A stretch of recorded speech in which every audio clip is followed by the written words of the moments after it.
Hi everyone, welcome back. Today's video is very exciting because I'm going to be doing a review of 5 looks and swatches on the brand new Kat Von D 10th Anniversary palette. As you can imagine, I was very excited to get this palette because it's a rainbow palette and rainbows are very much my kind of makeup aesthetic, so I was really excited to see that Kat Von D was going to be releasing this for their 10th anniversary. Now this palette is part of Kat Von D's 10th anniversary collection, which is limited edition. Last I looked, everything is still available, but I don't know how long it's going to last. Talk a little bit about the packaging. It's this beautiful, hand-drawn actually by Kat Von D herself, picture of a woman with a rose, and there is a little Kat Von D signature here. The palette is quite slim. It has the shade range on the back, which is very reflective, and as you can see, it does pick up fingerprints. It does say specifically that there are 16 shadows with 1.7 grams of product, which is a ton per eyeshadow. Now the packaging itself is compact, sleek, but it's actually quite weighty. This feels like a substantial palette, and it's kind of funny because it is made out of plastic. There is no metal in this as far as I'm aware, aside from the pans holding the eyeshadow, but it's plastic, but it feels luxurious, which is really nice. When you open it up, the mirror is enormous and encompasses the entire flip side of the palette, which makes me really, really happy.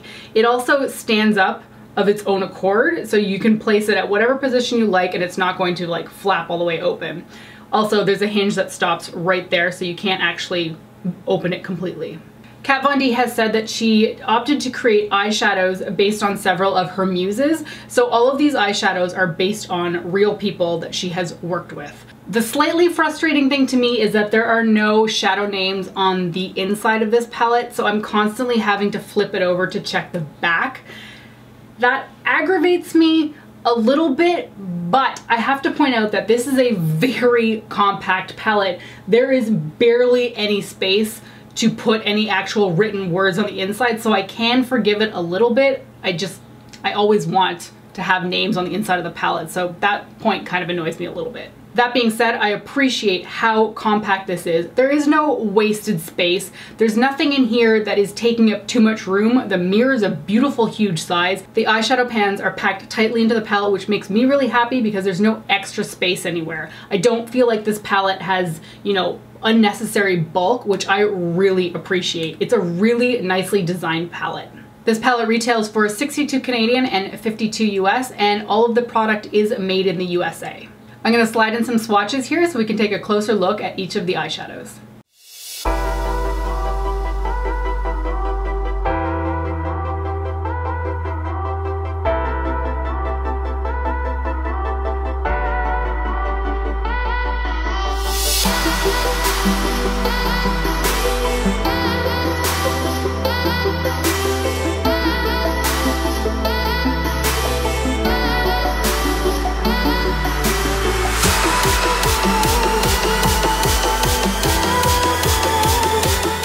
Now that you've seen the swatches, let's go a little bit more in depth about each of the eyeshadows.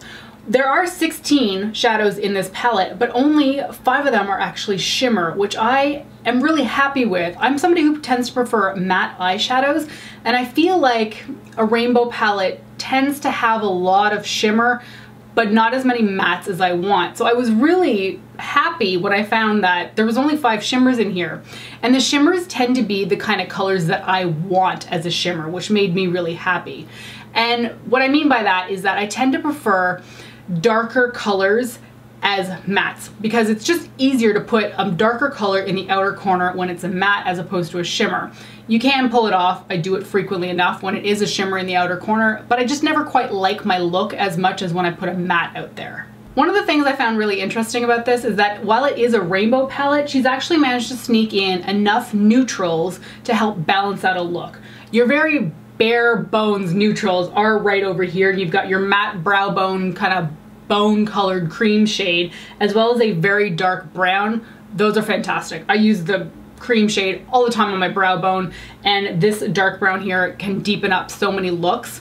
What's interesting though is that there is no black in this palette. I do not necessarily care. I feel like a black can be really helpful in some palettes, but I don't always find it to be absolutely necessary. I actually quite like that she left the black out of this palette because it made for a lot more room for the rest of the rainbow.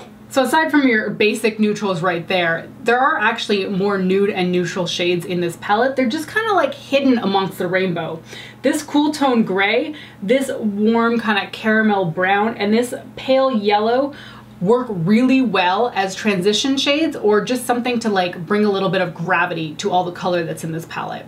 And while you look at this palette, you wouldn't necessarily pick those out as neutral just at first glance, but between those 5 shades, you've actually got a decent amount of neutrals in this palette.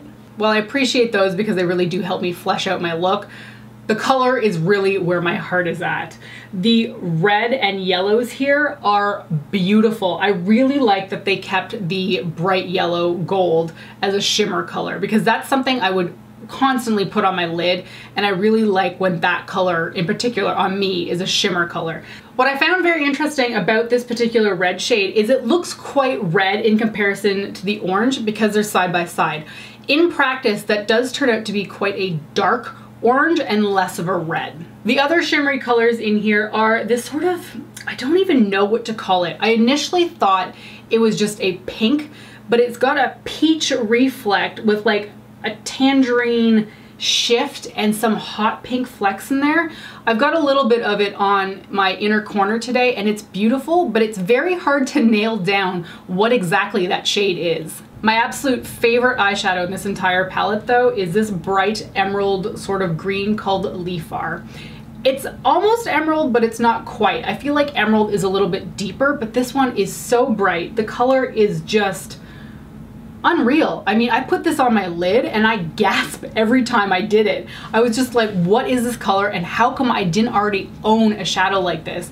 I feel like this is a color that I should have had at this point in my collection, but I don't have it. So I am really, really excited by this color. Second to Leafar might be Chad. It's this kind of like slightly deeper cobalt blue. It's a matte shadow and these two work so well together. Put Leafar on your lid, Chad on the outer corner. Beautiful, beautiful look, and it really only required 2 shadows.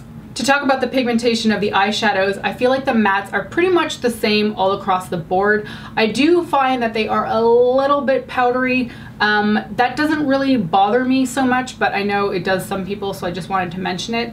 I did often find that I got a lot more product on my brush than I was expecting, so I had to tap it off a little bit more than normal. The shimmers in this are not quite as good as the mattes, but I do really enjoy them.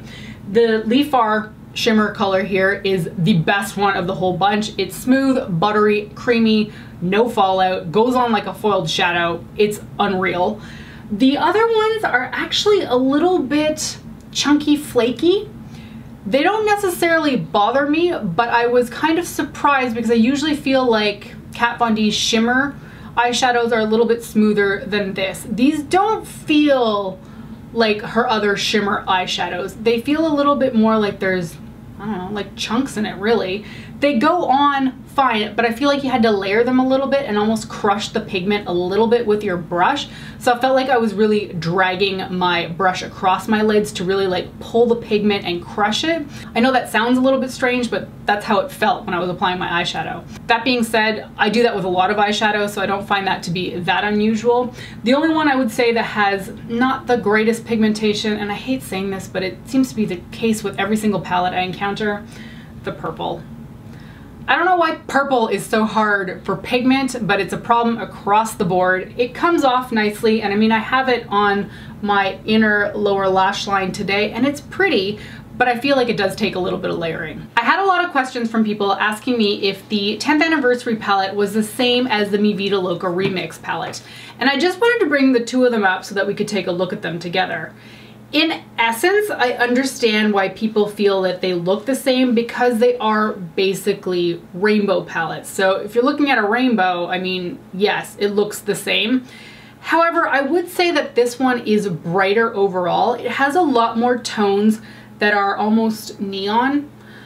This one feels like a little bit more mature in comparison to Mi Vida Loca Remix palette, just because the mattes in here tend to be a little bit deeper overall. There is no denying that this one has more variety. There's 24 shadows in this palette versus 16 in this one, but the essence of the rainbow is in both of them. So if you missed out on this palette, I think this would be a good substitute. If you have this, do you need this? No, probably not. But if you have this, you probably love it enough that you want to go and buy this. And that's basically why I'm here. I really love this palette, and I didn't want to be without her next iteration of a rainbow palette. One thing that does need to be pointed out though is that this is so cumbersome. I wanted this palette to be my perfect travel palette because it's got everything in it. The reality is I can't bring this thing traveling with me. It's too cumbersome. It's enormous. It's unrealistic as a palette. This thing, on the other hand, is kind of perfect. Where this is so huge, this is small and compact, and I kind of feel like Kat Von D learned a lesson from the Mi Vida Loca remix and was just like, okay, we can't do this packaging again. Let's make something that's a little bit more realistic for people. So I hate how beauty bloggers and YouTubers always talk about the perfect travel palette. But for me, I've always sort of looked for a great rainbow palette that I could bring with me on vacation. But I don't own one. There just hasn't been one that I could take with me that would have enough neutrals and have enough brights, and this is actually it. It's sleek, it's compact, it's got a huge mirror, and for that reason, I feel like this is something that's gonna come with me all the time. I don't have to go bring a neutral palette and then bring a few brights, because that's what I've been doing for travel, and really I just don't like doing that. So more often than not, I've been opting for neutral palettes, and that's not really who I am as a person. I don't love wearing neutrals. I'd much rather wear something like this. And this is basically gonna fill that void for me.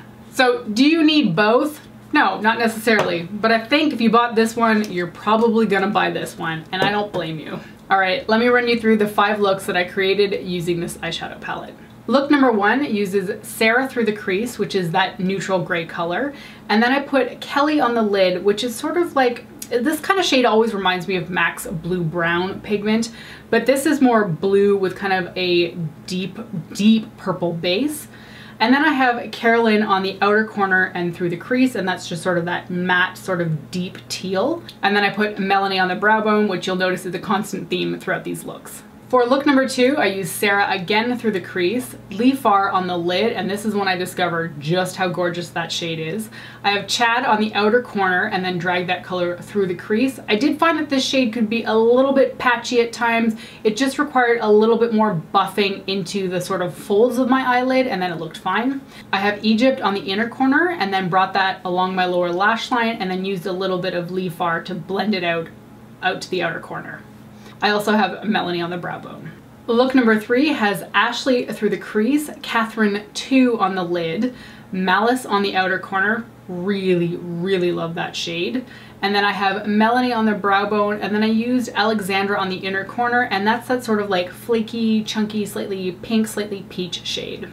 Look number 4 is one of my favorites, and it has Gina through the crease, Egypt on the lid, and you can see just how beautiful that yellow gold shade is.